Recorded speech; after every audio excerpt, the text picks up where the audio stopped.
Porque aunque la gente no lo crea, hay parlamentarios que siguen moviéndose. Es verdad que culminó la legislatura, vamos a decir, el 15 de septiembre y se entra en un periodo extraordinario de comisión permanente hasta que pasen las elecciones, pero sigue habiendo actividad parlamentaria. Vamos a ver cómo marcha la campaña y hay algunos temas que son muy caros para la sociedad, aunque quizás no estén tanto muchas veces dominando la agenda de los medios, que son importantes, y queríamos desarrollarlo con Rodrigo Goñi, que es nuestro invitado de la mañana de hoy. ¿Cómo le va? Buen Gracias por venir. día, Nicolás, buen día a toda la audiencia. Y sí, me gusta esa introducción porque no siempre lo urgente es lo importante. Y no, naturalmente la campaña, la demanda también de los medios y de la opinión pública está en aquellos temas que tienen más rojo, más color, y lo más urgente. Pero también hay temas importantes que no pueden esperar, aunque parezca difícil de entender, y que hay que seguirlos trabajando. Y quizás ahí está nuestro foco, a pesar de que, por supuesto, estamos involucrados en la campaña. Pero, antes, quiero hablar un poquito de la campaña. ¿Los desgasta tanto la campaña? La verdad, cada vez que hablo con un político ahora en estos tiempos de campaña, la mayoría están fusilados. Y prácticamente la campaña casi que no arrancó. Porque recién ahora está como uno la ve a pleno, ve la movilización. Pero hablas y te dicen, no, es como que les desgasta mucho el periodo de campaña. Bueno, a mí lo que me pasa es que el cambio de actividad, ¿no? Porque una cosa es la actividad parlamentaria, donde básicamente hay mucho de trabajo intelectual, ¿m? Y el trabajo de campaña es básicamente físico, ¿no? Yo igual admiro a Luis Lacalle Pou cómo logra compatibilizar las dos cosas y se reúne un rato en plena campaña con sus equipos a full, trabajo intelectual a full, y después sale a hacer una enorme cantidad de actos que realmente demuestra de que no es para cualquiera ser candidato, Nicolás. Yo siempre lo digo, ¿no? Una cosa es ser candidato a diputado, a senador, incluso a ministro. Ser candidato a presidente exige una cantidad de condiciones, por supuesto intelectuales, por supuesto de trayectoria, pero también físicas. No estoy aludiendo específicamente al caso de Talvi, pero sí, lo de Talvi es un caso, ¿no?, que demuestra que también físicamente hay un desgaste que por supuesto está potenciado por todos esos nervios y ese estrés que sin ninguna duda genera el ser candidato y estar permanentemente expuesto a preguntas y también expuestos al error, que lleva a que, bueno, muchas veces... Pero le pasa que yo que sé, no sé, en una recorrida con la calle Pou lo mira y dice, la verdad yo no podría. Yo lo digo. Yo lo miro y lo miro en esa actividad impresionante que tiene Luis, que además lo hace con gusto. Es decir, yo siempre digo, yo al cuarto, quinto acto, a mí me cuesta la sonrisa. Luis es el otro día, el sábado, en el acto de jóvenes, venía de una recorrida por el interior, y él decía, estoy cansado, pero permanentemente con una sonrisa. Al otro día en el cerro se quedó hasta el final. Siempre Luis se queda hasta el final. Es el último en irse sacándose fotos con todo el mundo. También hay una vocación muy fuerte que, más allá de la vocación política, hay que tener la vocación de ser candidato. Son dos cosas distintas, ¿no? Yo tengo muy clara, y la vivo, mi vocación política. Servicio, pero la vocación de candidato no es para cualquiera. ¿Y cómo ve la campaña? Muy competitiva. Y yo creo que eso es muy competitivo. Un punto ahí. ¿Más competitivo ahora que hace un par de semanas? Yo siempre vengo, además lo digo siempre y lo digo a todos los dirigentes nuestros, lo digo en los actos. Yo siempre visualicé una campaña muy competitiva. ¿Por qué? Porque hay una cantidad de procesos que ha hecho estos 15 años. Yo le contaba ahora a un compañero, me pasó en un acto de ayer, en Lesica, una señora que fue a nuestro acto, teóricamente está integrando nuestra agrupación, y me dijo, diputado, es cierto que el Partido Nacional va a sacar los planes sociales, ¿no? Y entonces digo, si esa señora que está ya involucrada en nuestro grupo, que está participando, le entró ese tema, es que, bueno, hay una serie de mitos, medias verdades, mentiras, que han ido entrando y que eso también va a llevar a que el Frente, con este uso despiadado, yo diría casi inmoral, del poder hoy de gobierno para hacer campaña política. ¿Cómo va a decir? Yo quiero llevar una entrevista tranquila, una entrevista que vamos a hablar de mucho tiempo, y usted me salta con que el Frente ha hecho un uso inmoral del ejercicio de gobierno. Sí, porque no puede estar los ministros hoy usando todo el poder de gobierno, es un poder, el gobierno, el poder gubernamental, el poder de administración, no puede usarse como lo está usando el Frente el gobierno hoy para favorecer al Frente Amplio. No Pero puede ¿no cuando hacerlo. dicen que Napoleón, cuando el enemigo se equivoca, no le interrumpas? Mire, cuando habla María Julia Muñoz, yo no sé si suba o resta votos. Bueno, pero Es un lindo tema de debate. es un lindo tema de debate. Igualmente, yo lo califico un uso indebido de todo ese poder. No corresponde a una democracia sana que los ministros de gobierno estén en plena campaña electoral. No corresponde. Yo había escuchado y había recibido la promesa del presidente Vázquez con mucha satisfacción cuando él dijo ninguno de mis ministros va a hacer campaña política. Hoy todos sus ministros no solamente están haciendo campaña política, sino que están haciendo la peor campaña política. Y eso creo que le hace muy mal al sistema. Está bien, Rodrigo, pero hay intendentes que son del Partido Nacional y están haciendo campaña política, y hay intendentes que son colorados y hacen campaña política, y hay senadores que no renunciaron y hacen campaña política, y hay legisladores que no renunciaron y hacen campaña política.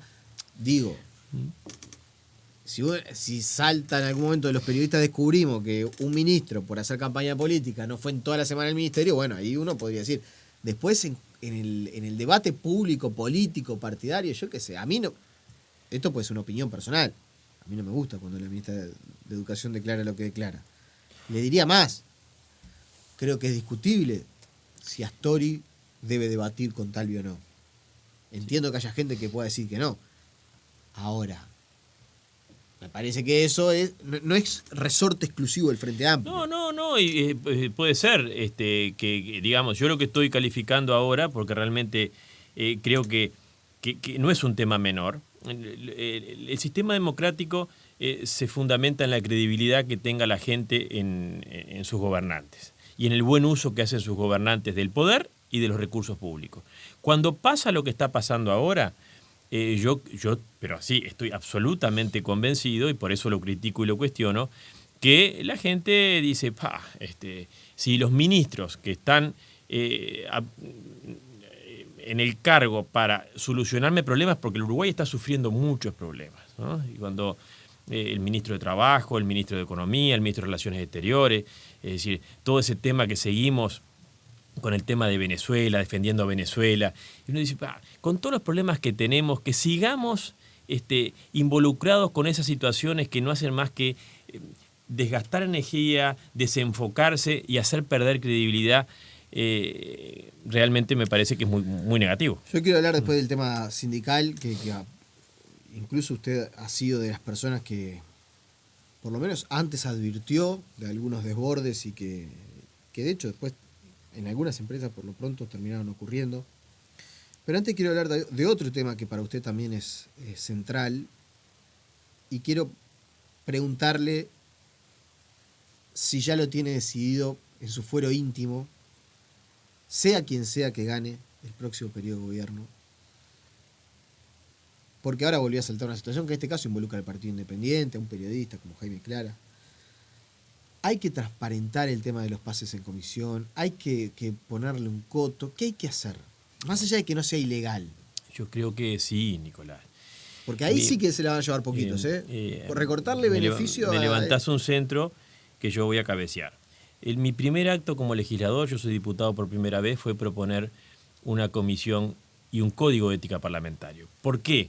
Porque yo advertía que los parlamentarios iban perdiendo credibilidad, que había una cantidad de cuestionamientos que debían revertirse y que lo mejor era, no solamente para mejorar la imagen de los parlamentarios, sino también para que los parlamentarios pudieran entrarle a otras áreas del Estado, demostrar primero y predicar con el ejemplo.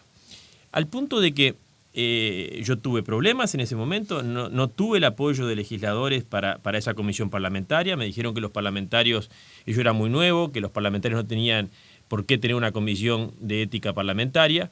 Después yo empecé a plantear algunos casos concretos, el caso de la partida de prensa, que nosotros planteamos una y otra vez, que después nosotros decidimos empezar a devolver la partida que no usábamos, la partida de prensa que no usábamos. La partida de prensa es de 20 y pico mil pesos, yo gasto 5.000 pesos, ¿no? Con 2 o 3 diarios y 2 semanarios. Entonces, yo creo que es un tema muy, muy importante. Y en los pases en comisión lo mismo, es decir, tenemos que demostrar que estamos usando bien los recursos, en este caso humanos y también económicos del Estado. Si no lo hacemos nosotros, que somos los que vamos a legislar, si no predicamos con el ejemplo, es muy difícil después meterse. Creo que ahí, ¿por qué nosotros proponíamos una comisión de ética parlamentaria? Para que además cualquier ciudadano pudiera denunciar y en tener allí un espacio para que estas cosas preventivamente se dilucidaran, porque es mucho mejor que la gente pueda plantear sus denuncias, que el propio Parlamento pueda dilucidar que está bien, que está mal, porque en la democracia los gobernantes, los parlamentarios no usamos recursos propios, usamos recursos ajenos y uno tiene que dar la absoluta transparencia. Bienvenidos a todos estos episodios que nos hacen, yo recuerdo cuando a mí me cuestionaron mucho por el tema de las partidas y después Un Solo Uruguay en su proclama fue muy duro con el tema de las partidas de prensa, ¿no?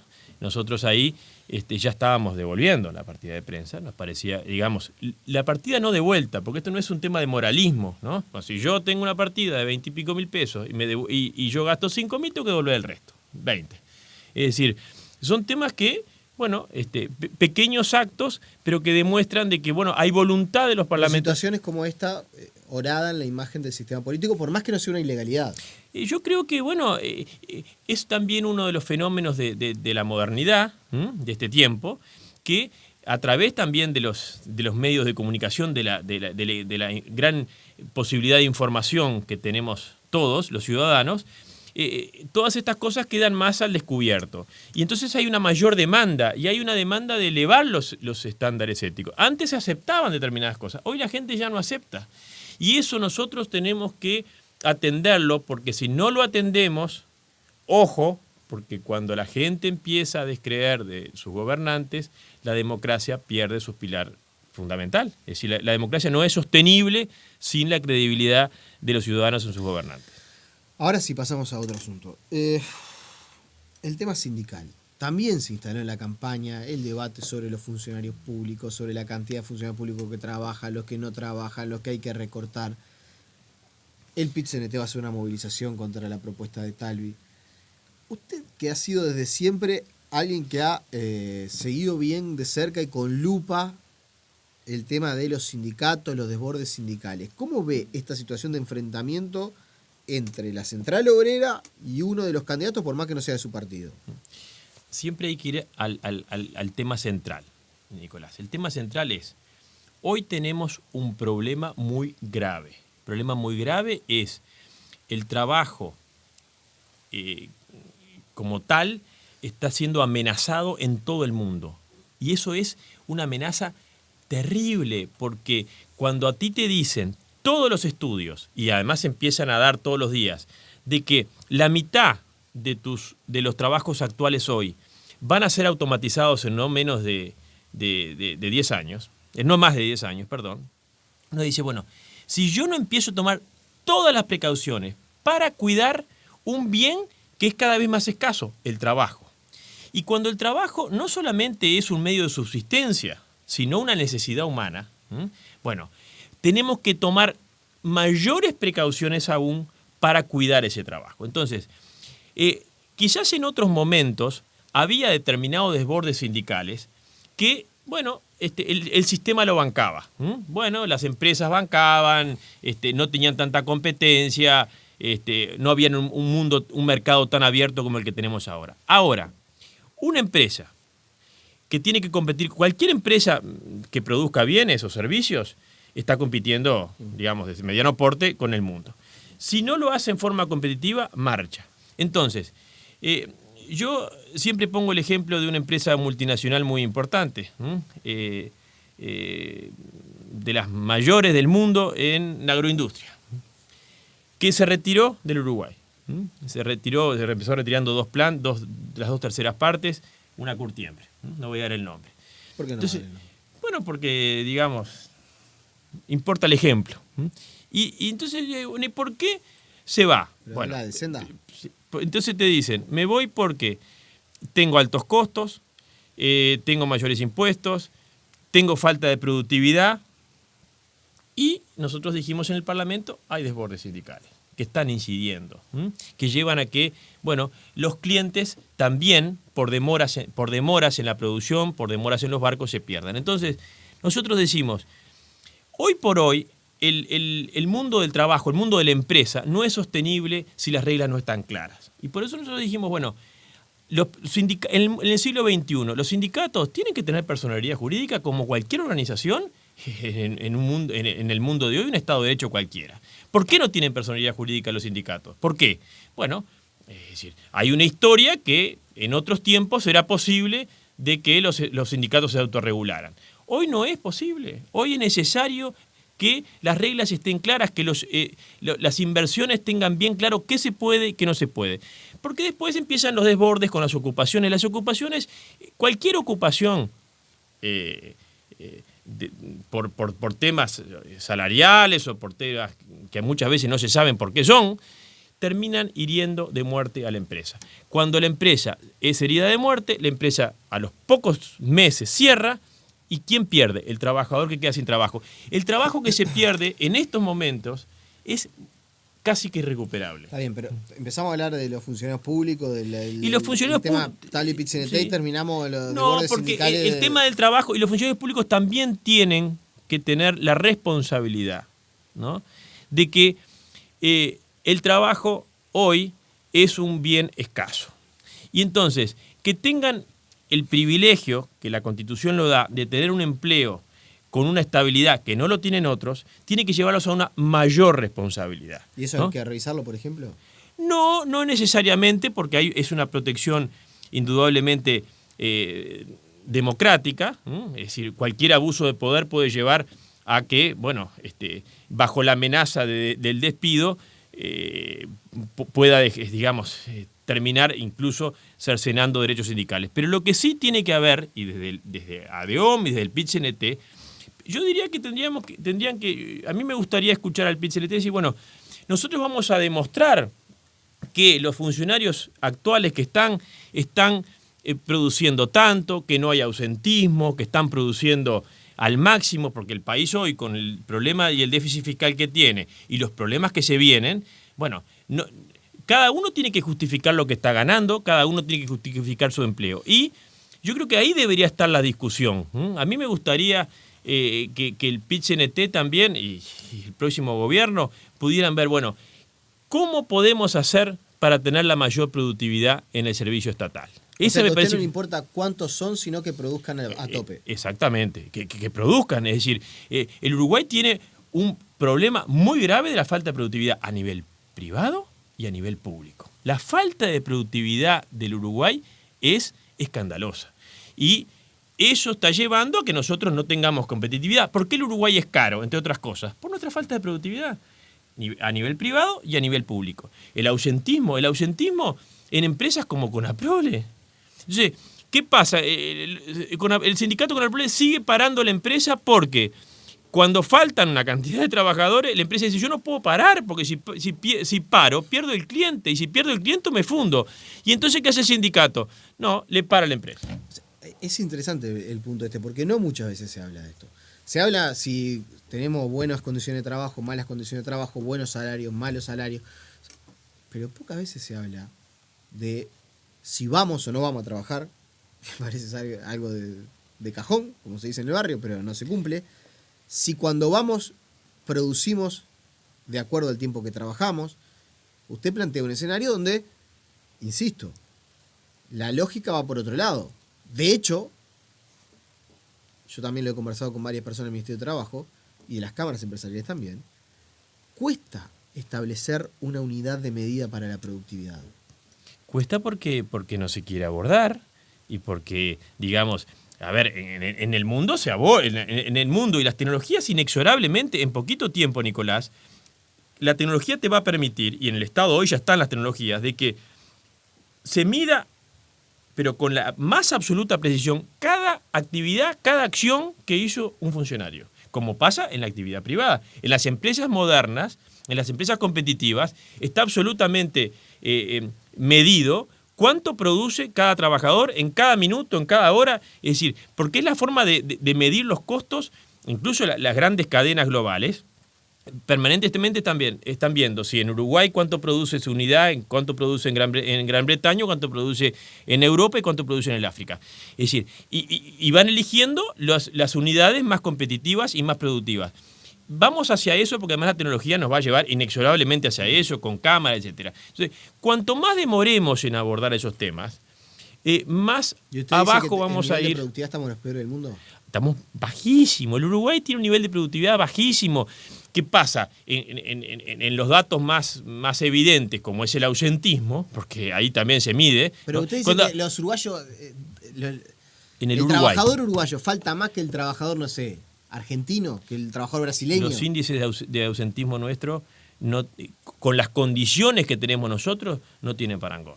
Entonces, en el mundo en que queremos competir, ¿no? Si yo quisiera pasar al mundo recontra subdesarrollado, no tendría ese problema. Pero como nosotros necesitamos, el Uruguay necesita insertarse en el mundo más competitivo, nosotros necesitamos producir de la misma forma que el resto, incorporando, por supuesto, tecnología. A veces se confunde, y ahí no sé si lo hacen queriendo sin querer, como decían en mis pagos. A vos te dicen, no, la productividad ha aumentado en Uruguay. Bueno, ha aumentado en todo el mundo con las tecnologías, por supuesto que ha aumentado. Ahora, la productividad de Uruguay ha aumentado mucho menos que en el resto de los países con los cuales competimos. Eso es uno de los grandes temas, y me parece que el Uruguay así como está, es inviable.